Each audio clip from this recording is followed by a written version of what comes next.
আসসালামু আলাইকুম। বিশেষ করে কালকে থেকে যেহেতু পাকিস্তান এবং বাংলাদেশের খেলা ওডিআই সিরিজ শুরু হচ্ছে, সো সেখানে কিন্তু অগ্নি পরীক্ষা দিতে হবে ২ টা ক্রিকেটারকে। একটা হচ্ছে মেহেদী মিরাজ, আরেকটা হচ্ছে যে লিটন দাস। ওয়ানডেতে কিন্তু ২ টা খেলোয়াড়ই কিন্তু চলে না, একদমই অচল। সত্যিকার অর্থে মিরাজ চলে না ভাই। বর্তমানে যে কন্ডিশন, বর্তমানে যদি আপনি বিশ্ব ক্রিকেটের দিকে তাকান, ওয়ানডেতে প্রায় ৫ করে তুলছে, ৫ করে রান তুলছে, প্রায় ৩০০ রান, ৩৫০ রান মেক্সিমাম টিম। সেখানে কিন্তু বাংলাদেশ কালে ভদ্রে হয়তোবা ২-১ টা ম্যাচ ৩০০ করতে পারে। বাদবাকি সব ম্যাচ ২৮০ বা এর আশপাশে কিন্তু ঘোরাঘুরি করে। এবং শেষ ওয়ানডে ৫ টা যদি বাংলাদেশের দেখেন, যেখানে ২০০ র নিচেও অল আউট আছে, ২০০-২৫০ রানও করতে পারেনি, এরকম আছে। সো আপনাকে অবশ্যই কিন্তু লিটন দাস এবং মেহেদী মিরাজ দুজনের জন্য স্পেশাল এবং অগ্নি পরীক্ষায় বলা চলে। লিটন আসলে দলে সুযোগ পাওয়ার যোগ্য না ওয়ানডেতে, এবং শেষ যেভাবে বাদ পড়েছিল এবং শেষ ওয়ানডে যেভাবে খেলেছে এবং টানা সেই ৪টা 0, তারপরে বলা চলে শেষ ১০টা ইনিংস যদি দেখেন লিটনের, আপনি নিজেদেরকে একদমই মেলে ধরতে পারেনি এবং নিজেকে এতটাই নিচে নামিয়েছিল বা এতটাই কনফিডেন্সহীন হয়েছিল লিটন, যেটার জন্য কিন্তু দল থেকে বাদ পড়েছিল, টেস্ট থেকে বাদ পড়েছিল এবং ৩ ফরম্যাট থেকে কিন্তু কিছুটা দূরে চলে গেছিল লিটন। বাট টি-টোয়েন্টিতে পরবর্তীতে ফিরলেও ওয়ানডেতে কিন্তু ফেরার সম্ভাবনা তার ছিল না।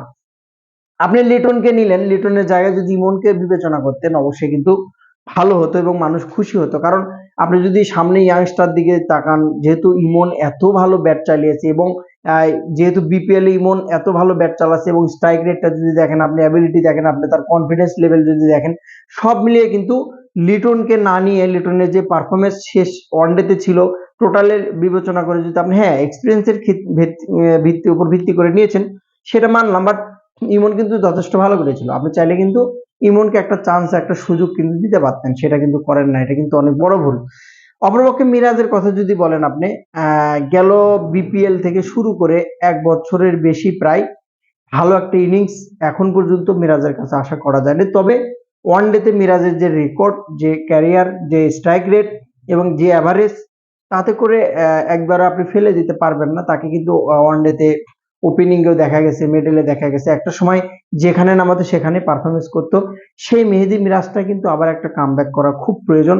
মিরাজ কিন্তু সত্যিকার অর্থেই আপনি যতই ট্রল করেন, একবারে খারাপ ক্রিকেটার না। হ্যাঁ, ক্রিকেটার হিসেবে বাংলাদেশে অলরাউন্ডারের ক্যাটাগরিতে যদি আপনি বিবেচনা করেন, এখনো প্রথম দিকেই থাকবে। বর্তমান জেনারেশনে যে ক্রিকেটটা চলছে, এখানে মিরাজ ওপরেই থাকবে। মানুষের উত্থান পতন বা খারাপ পারফরমেন্স হতে পারে, তার হয়তো বা টেকনিকে প্রবলেম, ব্যাটার তো সে প্রপার ব্যাটার আসলে না।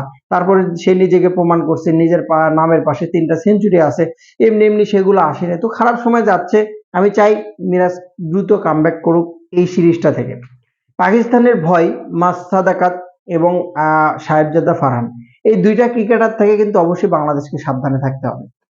সাহেবজাদা ফারহান বাংলাদেশের আবহাওয়া খুব ভালো জানে এবং ইন্টারন্যাশনাল ক্রিকেটে ভাই বলা চলে যে ঘরোয়া ক্রিকেটের চাইতে ইন্টারন্যাশনাল ক্রিকেটের সবচেয়ে বেশি এখন বর্তমানে পাকিস্তান টিমে যদি আপনি বিবেচনা করেন, প্রপার এভারেজ রান করা এবং কন্টিনিউ ভাবে দলীয় পারফরমেন্স করা, সেটা হচ্ছে সাহেবজাদা ফারহান। ফারহানের ক্ষেত্রে আপনি বিশ্বকাপে দেখেছেন রেকর্ড ৩০০ প্লাস, ৩৫০ প্লাস রান, প্রায় ৩৮০ প্লাস রান।